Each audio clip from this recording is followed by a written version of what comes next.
Hi neighbors, welcome back to another video of Cooking with Neighbors. It is I, Jerri-ellen, and today we are making something with a pumpkin. I'm going to be making pumpkin squares or pumpkin bars. And yes, so let's get started. I'm going to add 4 large eggs to my bowl and 2 cups of regular granulated sugar. A cup of vegetable oil, and I'm going to add 2 cups of a pumpkin puree, or 1 can, like of a 16-ounce can. This here is a fairly large. It's 796 mils. I don't need all that, so I'm going to just take 2 cups out. There's 1.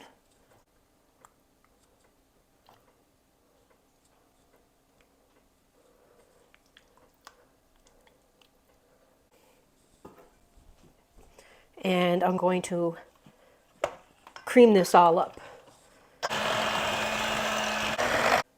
You can just use a regular whisk for this. You just want it smooth.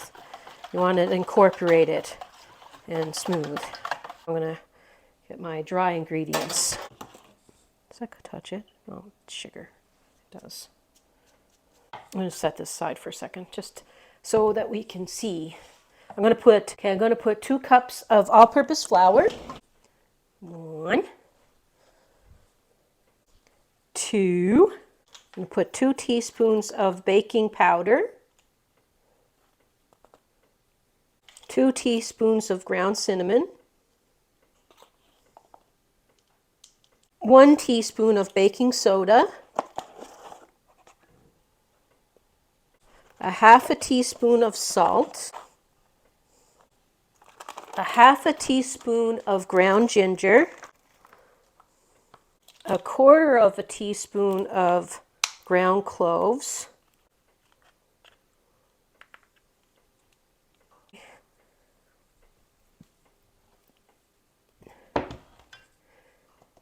and I'm going to sift this in here, just personal choice, that's all, just so it's incorporated well, that's all. You don't have to if you don't want to. My oven is preheated to 350 degrees Fahrenheit. If you have a jelly roll pan, that is best to use. I have a pan that's close to the size. I have a pan that's close to the size of a jelly roll pan. I'll put the size across the screen. I was going to try to rig one up with my sheet pan, but this is close, my lasagna pan here. Just want to incorporate all this. Now you can add a cup of raisins to this. That would be nice. I'm going to spray my pan. It's a very loose batter. You can put parchment paper down. You can spray it. Just, you don't want it to stick. You can butter it, grease it, whatever you want.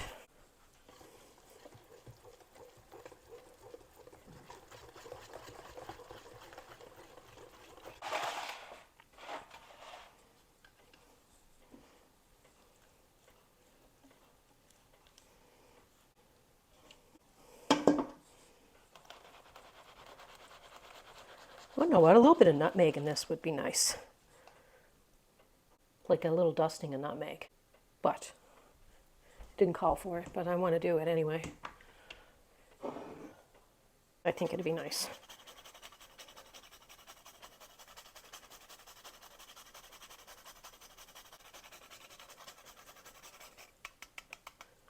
I'm going to pop this in the oven.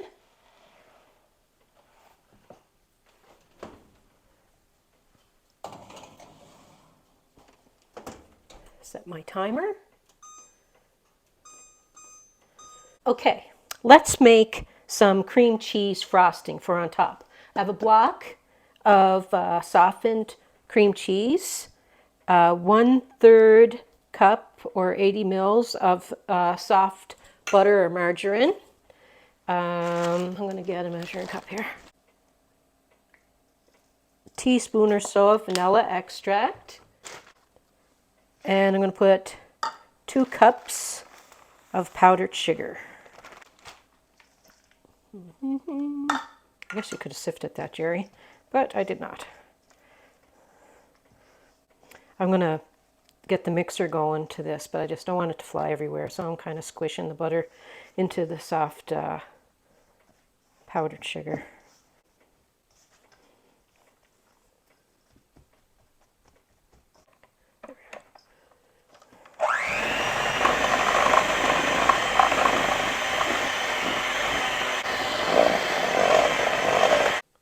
And scrape down the sides of your bowl and whip it good. And there's our little friend having her nappy poo. Hey, Jerri-ellen.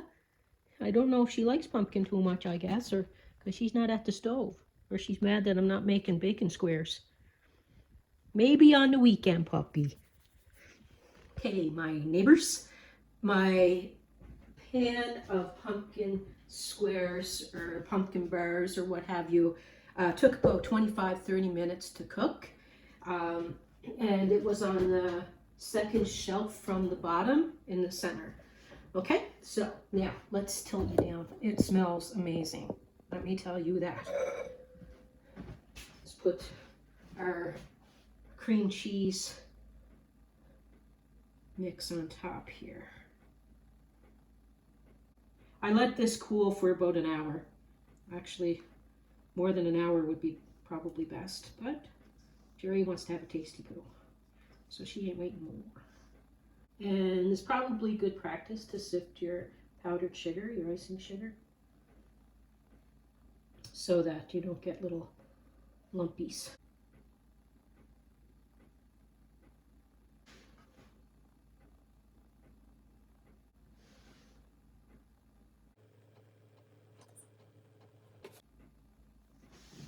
And if you want to put some crushed walnuts on top, that'd be nice. Or you can put a sprinkling of pumpkin spice if you want, or just leave it as is. And I have my tea, and I have my platey poo.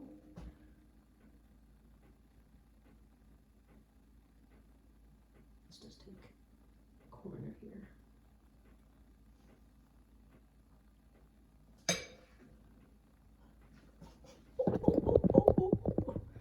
Looky there. This feels so light. My.